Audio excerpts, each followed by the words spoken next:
Vote যত এগিয়ে আসছে ততই চড়ছে নির্বাচনী উত্তাপ। সমস্ত রাজনৈতিক দলই এখন প্রচারের ময়দানে কোমর বেঁধে নেমে পড়েছে। দিনরাত এক করে ব্যস্ত প্রার্থীরা, এক মুহূর্ত সময়ও যেন নেই বিশ্রামের। এই আবহে পিছিয়ে নেই বামফ্রন্ট মনোনীত সিপিআইএম প্রার্থী জীবনানন্দ সিংহ।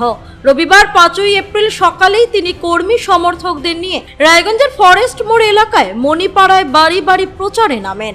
সাধারণ মানুষের সঙ্গে সরাসরি কথা বলে তাদের সমস্যার কথা শোনেন এবং সমর্থন চেয়ে জনসংযোগ গড়ে তোলেন। রাস্তার দুপাশে দাঁড়িয়ে থাকা মানুষদের সঙ্গেও কথা বলেন তিনি।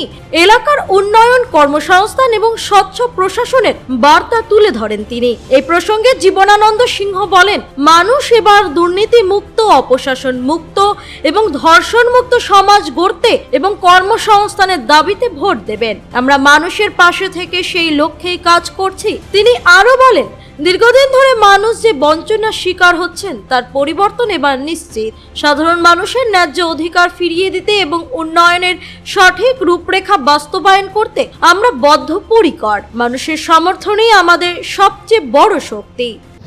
দীর্ঘদিন পর সিপিএম এর প্রার্থী পেল রায়গঞ্জ, কি বলবেন? দেখুন, আমাদের রায়গঞ্জের বিভিন্ন এলাকায় আমাদের পুরনো যারা কর্মী তারা ফিরে আসছে। আমরা যে এলাকায় বর্তমানে আছি এই এলাকাও আমাদের সিপিএম থেকে মেম্বার দিতে তৃণমূলের অত্যাচারে তৃণমূল যোগ দিতে বাধ্য হয়েছে। আমাদের যারা ভোটার ছিল তারা আবার আমাদের সঙ্গে যুক্ত হচ্ছে।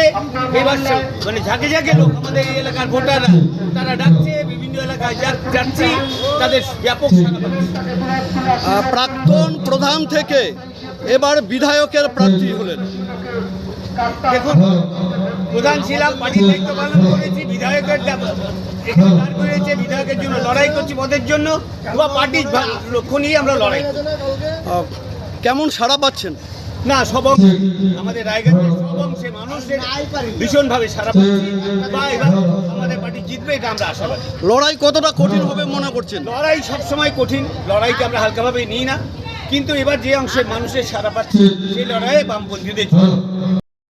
রায়গঞ্জ থেকে রামকৃষ্ণ দাসের রিপোর্ট, কুলিক নিউজ।